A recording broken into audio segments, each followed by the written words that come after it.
Our journey began with Thomas, our oldest. Unfortunately, he's our guinea pig, as most older children are. He was in his second tour of kindergarten, and as an educator, as a public educator for almost a decade, I wasn't trained on how to identify learning disabilities, but I knew something wasn't quite right. So we took Thomas to Connections in Hattiesburg and had him fully evaluated, and he came back with the diagnosis of dyslexia, anxiety from his dyslexia, and speech articulation. Well, we took that to our local school district, assuming that we're going to receive the appropriate services, and that wasn't the case. We were dyslexia. He needed therapy. He needed dyslexia therapy.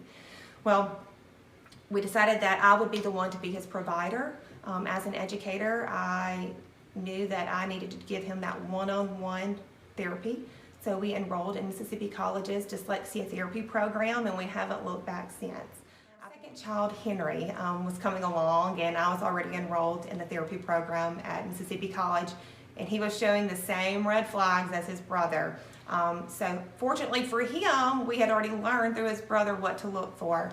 So I had him evaluated at Mississippi College's Dyslexia Evaluation Center, and guess what? He's dyslexic as well.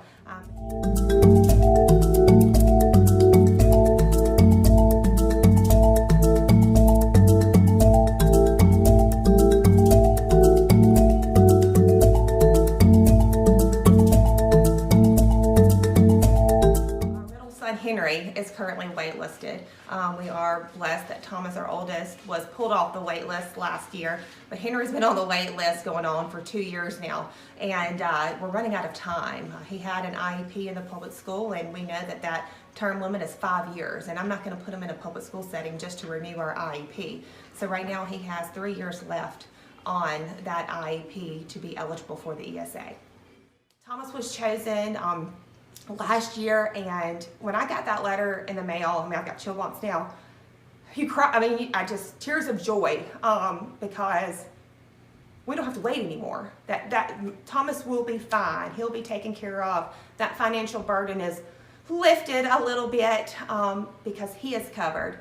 But with Henry, we, you know, they say 3 strikes, you're out. We're on strike 4 with Henry, unfortunately. So we're gonna have to start the process all over again. I'm going to have to, you know, repackage all those documents up and send it back in to Mississippi Department of Education and pray that he is chosen. At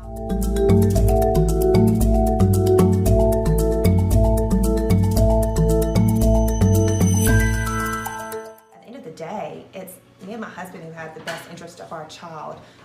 Not a teacher, not an administrator, not a school district, not a school board. Nobody else has my child's best interest except us. And every parent that I advocate for, I tell them, you're your child's biggest advocate. You have to stand up for your child. We already pay taxes that we can't even utilize with our public school system, so we should be able to utilize those funds to educate our children in the way that we choose.